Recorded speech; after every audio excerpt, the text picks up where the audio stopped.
want to introduce you to Gary Brown from Amvic. Amvic's been kind enough to partner with us on this project. As we started thinking about resilient design, net zero construction, I thought it was a natural place to show ICF. So Gary, you've been at this a long time. Tell us a little bit about your experience with ICF.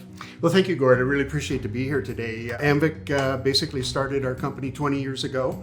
We introduced a product that was energy efficient, very easy to use, very strong block, and very limited waste. So it's a great energy efficient product and just an ideal product for the Cook cottage. Thank you. And just Gary, you've been at this a long time. What's been your experience with the product and overall? ICF is definitely a product that more and more people are looking at today, with the need for energy efficiency, with people requiring continuous insulation on the exterior and the interior of a home. ICF makes much more sense. So it really is a product that in today's business, in home building and in commercial construction, we see a lot more interest. So it really is a time for ICF, which is great. We actually do want to show the block and give it a little sense of that. If we wouldn't mind, maybe we could just Sure. bring that in. Absolutely, Gord. So this is the Amvic R30 block. Basically, we call it an R30 block because it has an increased size of expanded polystyrene insulation. A standard block goes from 2.5 inch. This is actually 3.25 inch on each side.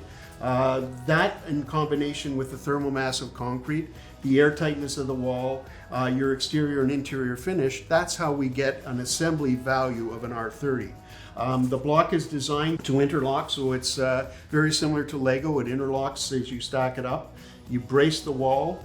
You're putting rebar reinforcement in there, so it's a reinforced concrete wall, and then you're placing the concrete in there. Some of the advantages of the block is that the web that holds the two sides together. Yep.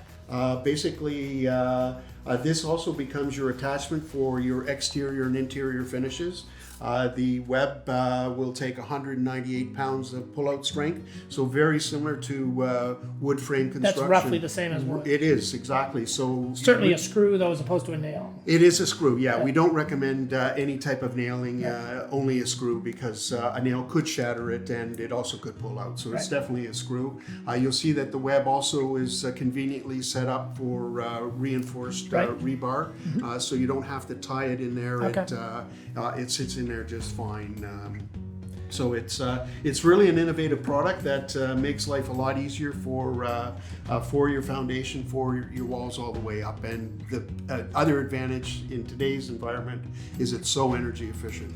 So let's go back to that. You mentioned R30, and the key term there is effective R value. That's, exactly. As a building scientist, that's what we talk about. And Exactly. just for the folks who are watching, the typical 2x6 wall with an R20, R22 bat, thinking about the studs at 60 inch on center, the actual effective R value of that is only R15. That is the total thermal performance. Add a couple of inches of foam to that, R10, which we mentioned earlier, Derek's been doing pretty regularly, you get to roughly an R25, which is a great wall. That's pretty close to where we need it to be from a net zero perspective. And I've been challenging the ICF manufacturers for some time to get past the R22, because frankly, in the net zero context, not enough. Amvic's one of the first, as far as I know, first to do a integrated block without having to do inserts or additional product. We wanted to do it right. So basically we invested in new molds. Got to be expensive. It is expensive. It's not cheap. But if we want to do it right, you want to get the thermal value of your insulation. With wood framing, as you know, you've got your wood studs every 16, 24 inch, depending on the on-center there, and then you have thermal bridging with wood framing.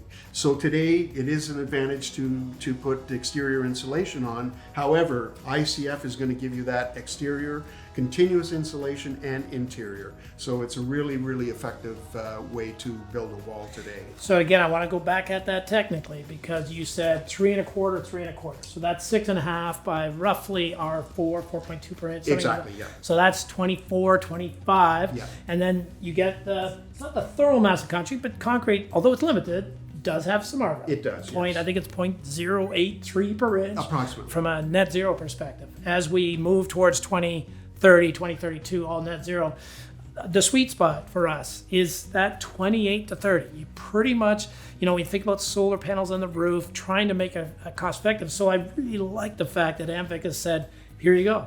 Here's a product that gets you to 2030, 2032 under the net zero program, all in one shot. Don't have to worry about inserts, adding extra product. I thought it was a really nice step forward, and I really appreciate that. It was kind of cool to show it on this project. Yeah, it really is, and we're really excited about it. The advantage of ICF is that while you still do need to seal everything up, any opening, it does have a natural air tightness just with the concrete and with the expanded polystyrene insulation. Right. So there's going to be relatively little extra effort having to put into an ICF wall compared to a standard wall construction to make it airtight.